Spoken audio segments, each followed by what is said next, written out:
Biloxi was the tourist trade that resulted in its growth. So much so that officials chartered the city in 1838. As early as the 1840s, the Magnolia Hotel welcomed visitors mostly from New Orleans. The city became a destination of people fleeing the heat of that city and the yellow fever pestilence that threatened the health of the entire Southland. Biloxi was known for its salubrious climate and hospitality services. Many summer homes appeared on the Mississippi Sound shoreline as people spent their summers taking in the Gulf breezes, enjoying fresh seafood and the social events of the coast. With a new lighthouse in 1848 guiding ships to Biloxi, the city grew. In April 1861, the American Civil War opened with a volley of cannon shot from the Confederate States of America on Fort Sumter, South Carolina. The Mississippi coast became embroiled in the 4-year conflict, first because the United States government instituted a naval blockade of all coastal regions of the South, and secondly because Ship Island again became an important harbor. The Union forces planned to launch attacks against Pascagoula, Pass Christian, Biloxi, and ultimately New Orleans from its forces stationed at Ship Island. When the American Civil War ended in 1865, the Mississippi coast and Biloxi did not have the physical damage that other areas of the state endured. The tourist trade recovered quickly as Southerners sought normalcy. The Lewis and Nashville Railroad connected New Orleans and Mobile with Biloxi in 1872. Biloxi again capitalized on its maritime and tourist trade. Biloxi entrepreneurs Lazaro Lopez, William K.M. Ducate, James Maycock, William Garnflow, and F.W. Elmer created the first seafood processing factory in Biloxi in 1881. Capitalizing on the abundant oyster beds and shrimp in the Mississippi Sound. Beautiful white-winged Biloxi schooners harvested the bountiful seafood of the Sound. The Biloxi schooner became synonymous with success. Several waves of laborers joined the local citizens in harvesting seafood as the industry expanded to meet the demand for succulent oysters and shrimp. Bohemians or Polish workers from Baltimore, Maryland, familiar with the oyster industry, first manned the labor lines, with Louisiana Cajuns and Croatians soon following. Biloxi African-American workers often worked side by side with the other pickers and shuckers, but in some factories they worked on separate lines because of racial prejudices of the times. By the early 1900s, Biloxi was known as the seafood capital of the world. Through the decades, the industry ebbed and flowed with the economy. By the 1970s, Vietnamese immigrants arrived in Biloxi from their war-torn land. Working in the seafood factories and building boats, the Vietnamese became a part of the cultural fabric of the city. Today, many events highlight all of the immigrants' contributions to Biloxi venues, food, and entertainment. A visitor can enjoy good Cajun gumbo, witness a Vietnamese New Year celebration, eat pucheradas, or fried plantains with cream, or attend a fete au dos, all part of the rich offerings of Biloxi. As the seafood industry developed throughout the 20th century, so did the shipbuilding aspect of the seafood trade. Biloxi schooners once graced the waters, while family names such as Kovacevic, Ross, and Fountain became famous with the art of boat building. As technology overcame sail power, Biloxi luggers with their low riding profile and gasoline engines soon replaced the schooner. Along with new technologies in shipbuilding, Biloxi also witnessed the growth of Keesler Air Force Base in early 1941.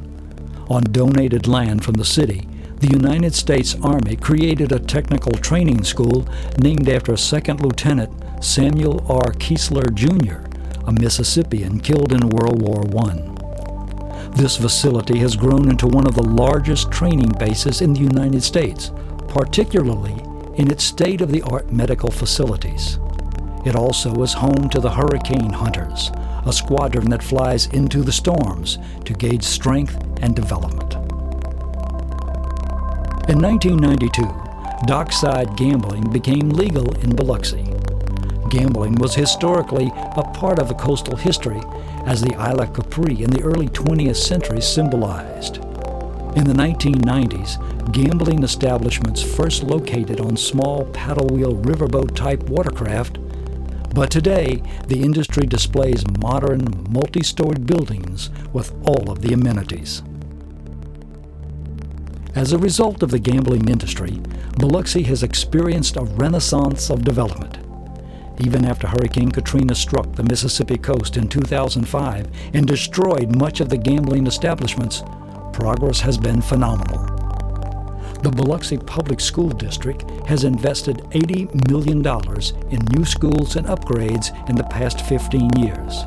The Washington Post highlighted the outstanding curriculum offered by the school district when it declared that Biloxi High School was a top school in preparing students for college. The rebuilding effort after Hurricane Katrina also witnessed the construction of a new Biloxi Visitor Center, the MGM Stadium where the Biloxi Shuckers play baseball along with collegiate teams, a new Biloxi Public Library, and numerous hotels welcoming guests to Biloxi.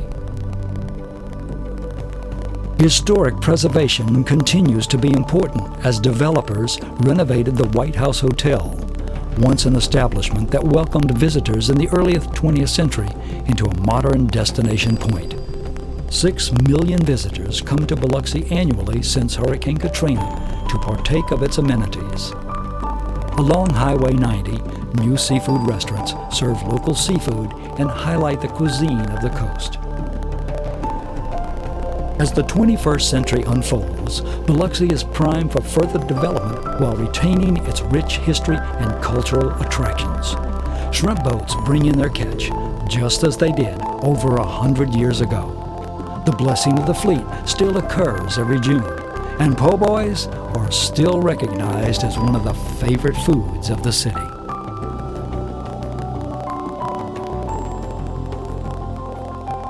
Now explore the coast and see what Biloxi has to offer.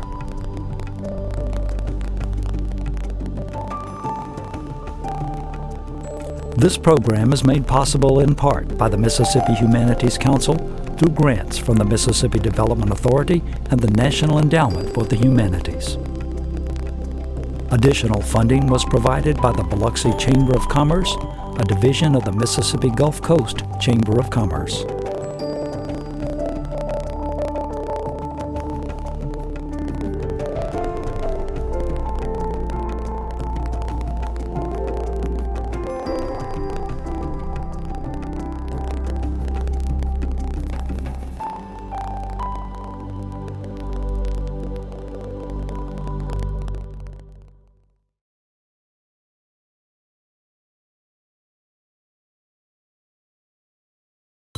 As you know, it's hurricane season. At some point, you might have to evacuate.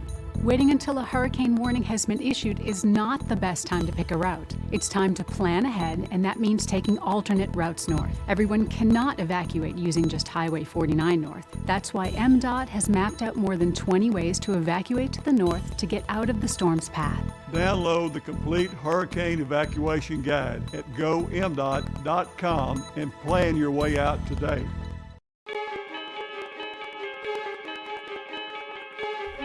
This is BTV, Biloxi Television.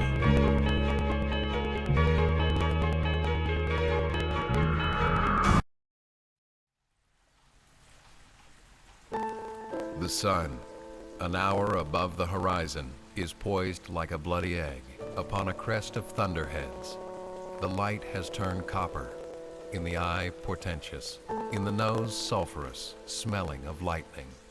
We have to start teaching ourselves not to be afraid.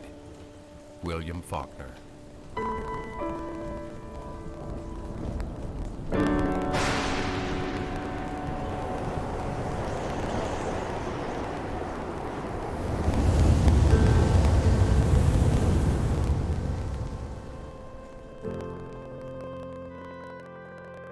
We face a massive task. We lost 6,000 structures in the city, hundreds of historical homes and landmarks. Entire blocks of neighborhoods were reduced to debris fields.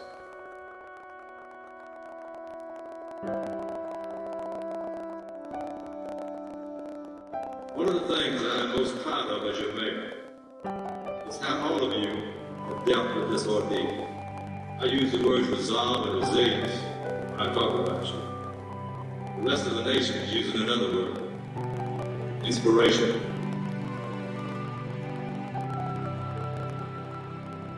The excursion is the same when you go looking for your sorrow as when you go looking for your joy. Eudora Welty. Welcome to Biloxi.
Welcome to Biloxi.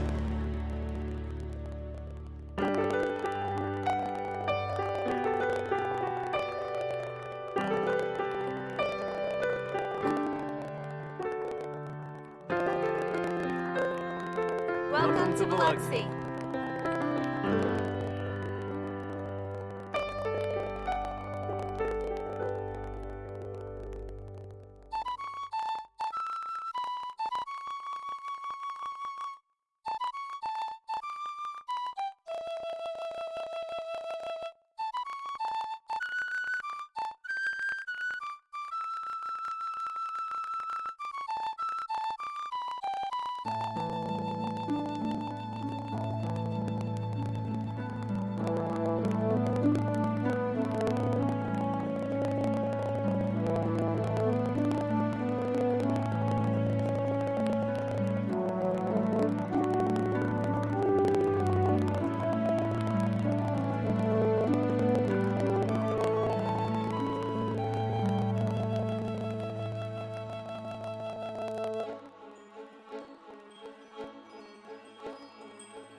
Welcome to Biloxi.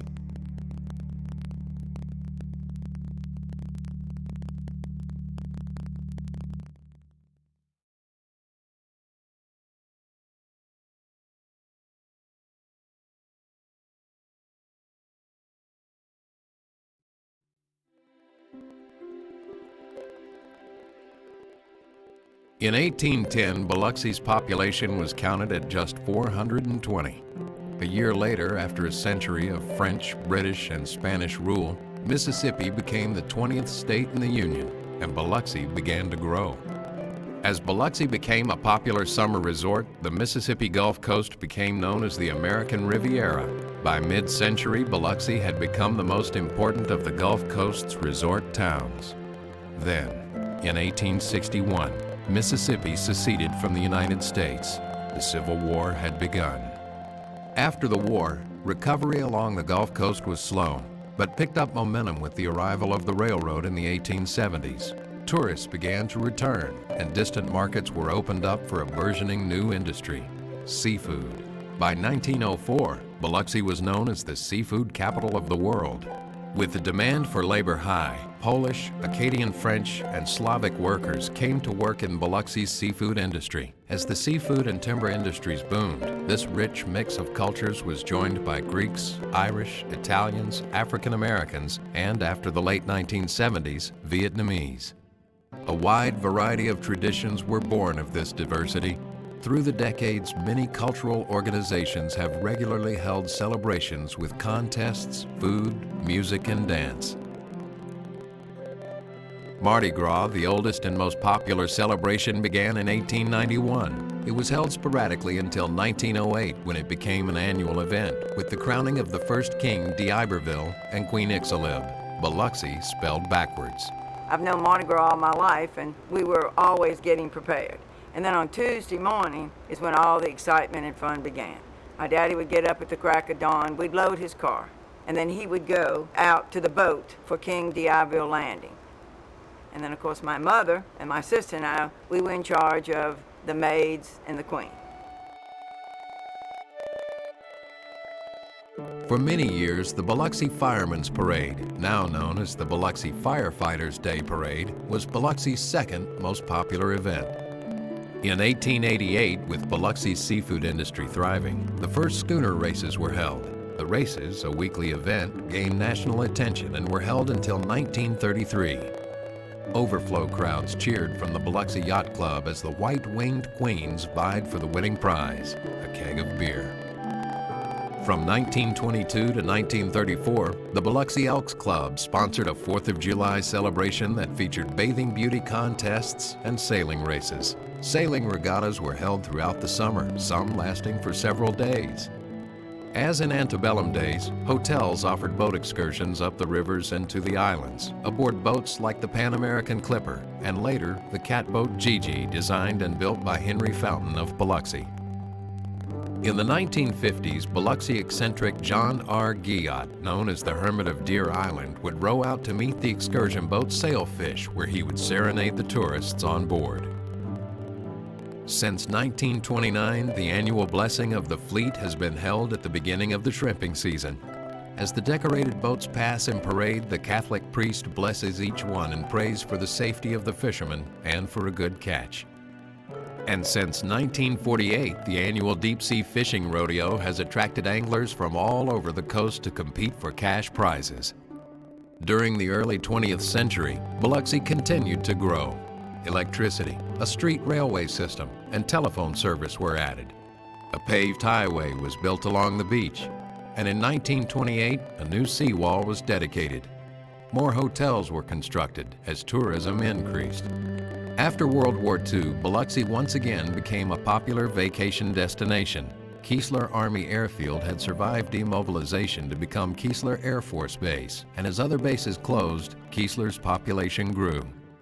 Engineers transformed Highway 90 into a 4-lane highway, and at the same time, sand was pumped from the Sound to form a 300-foot sloping beach as a buffer to the seawall. The white sand beach quickly became a tourist attraction for those coming in droves on the new superhighway. New motels, restaurants, and nightclubs sprang up along the beachfront. The most vivid memory of coming down that beach highway was on a Saturday night, and it was sheer lights. It was the broad